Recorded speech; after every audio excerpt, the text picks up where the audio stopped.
Hi friends, welcome to Kavitha's kitchen. ఈరోజు మన recipe వచ్చేసి నోరూరించే కమ్మని చికెన్ ఫ్రై. ఈజీగా ఎలా చేయాలో డీటెయిల్గా చూపించబోతున్నాను. అలాగే చికెన్ ఫ్రైని ఈజీగా చేయొచ్చు. రుచి బ్రహ్మాండంగా ఉంటుందండి. చాలా చాలా బాగుంటుంది. చికెన్ ముక్క జ్యూసీగా ఎంత తిన్నా కానీ ఇంకా తినాలనిపించేలా రుచి చాలా బాగుంటుంది. మరి లేట్ చేయకుండా ఈ చికెన్ ఫ్రైని ఎలా చేయాలో ఇప్పుడు చూసేద్దాం. సో ఫ్రెండ్స్, కొత్తగా చూస్తున్న వాళ్ళు మన ఛానల్ని సబ్స్క్రైబ్ చేసుకొని పక్కనే ఉన్న బెల్ ఐకాన్ని యాక్టివేట్ చేయండి. మన ఛానల్లో వచ్చి ఏ రెసిపీ కూడా మిస్ అవ్వకుండా ముందుగా మీరు చూడొచ్చు. ఈ చికెన్ను ఫ్రై చేయడానికి నేను 1/2 kg వరకు చికెన్ తీసుకున్నాను. చికెన్ పీసెస్ అనేవి మరీ పెద్దదిగా కాకుండా మరీ చిన్నవిగా కాకుండా ఇలా మీడియం సైజ్ కట్ చేయండి. ఇందులోనే ఇప్పుడు ఒక 1/2 టీ స్పూన్ వరకు పసుపును, ఒక 1/2 టీ స్పూన్ వరకు ఉప్పును తీసుకొని చికెన్ ముక్కలకు బాగా పట్టించండి.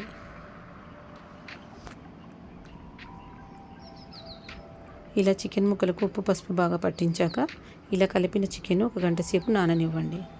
తర్వాత మసాలా కొరకు 1 టేబుల్ స్పూన్ ధనియాలు, టీ స్పూన్ జీలకర్ర, 1 ఇంచు చెక్క, 6 లవంగాలు, ఒట్టిమిరపకాయలు 6, 1 బిర్యానీ ఆకు, 1 కరివేపాకు రెమ్మ, 2 ఇలాచీలను తీసుకొని స్టవ్ పైన ఒక కడాయి పెట్టుకొని అందులో వీటన్నిటిని వేసి 2-3 నిమిషాల పాటు దోరగా ఫ్రై చేసుకోవాలి.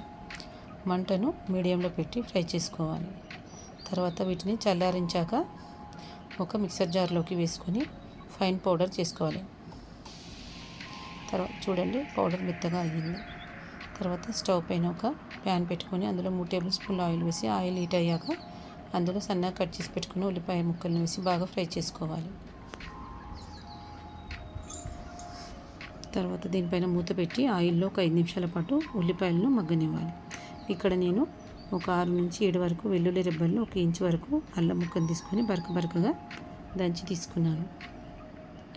అల్లం వెల్లుల్లి పేస్టుని ఫ్రెష్గా వేయడం వల్ల మనకు కర్రీ అనేది టేస్ట్ బాగా వస్తుంది. ఇక్కడ నేను 1 టేబుల్ స్పూన్ వరకు అల్లం వెల్లుల్లి పేస్టుని తీసుకున్నాను.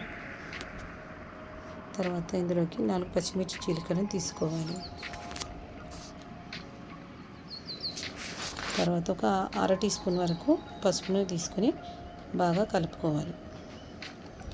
తర్వాత ఇందులోకి మనం ఇందాక మ్యారినేట్ చేసి పెట్టుకున్న చికెన్ ముక్కలను వేసి చికెన్ ముక్కలు అనేవి ఒకే దగ్గర కాకుండా స్ప్రెడ్ చేస్తూ బాగా కలుపుకోవాలి.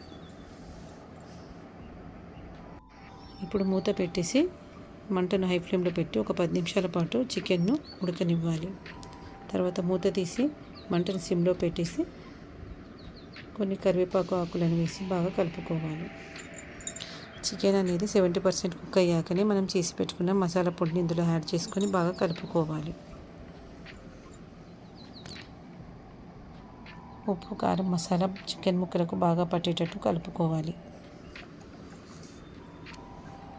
తర్వాత మూత పెట్టి ఒక 10 నిమిషాల తర్వాత తీసి చూడాలి. ఆయిల్ సపరేట్ అవుతుంది. ఇదే సమయంలో మనకు రైస్లోకి అయితే సరిపోతుందండి. కాదు మనము చపాతీ రోటీలోకి తినాలంటే ఒక 10 నిమిషాల పాటు పెట్టి తీసుకుంటే మనకు చికెన్ డ్రై అయిపోతుంది. ఆల్మోస్ట్గా మనకు చికెన్ రెడీ అయిపోయింది. కొత్తిమీర కొంచెం చల్లుకొని కలిపి స్టవ్ ఆఫ్ చేయండి. ఇప్పుడు వేడివేడిగా ఈ చికెన్ ఫ్రైని సర్వ్ అవుట్ చేసుకుందాం.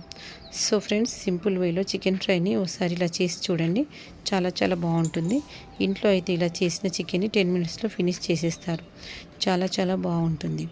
ఈ టేస్ట్ పెద్దలకే కాదు పిల్లలు కూడా ఇష్టపడతారు. మీరు కూడా ఇంట్లో తప్పకుండా ప్రిపేర్ చేసుకొని చూడండి. రుచి బ్రహ్మాండంగా ఉంటుంది.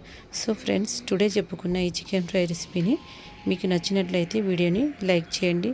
మీ ఫ్రెండ్స్తో అండ్ రిలేటివ్స్కి షేర్ చేయండి. చూస్తున్నారు కానీ సబ్స్క్రైబ్ చేయట్లేరండి.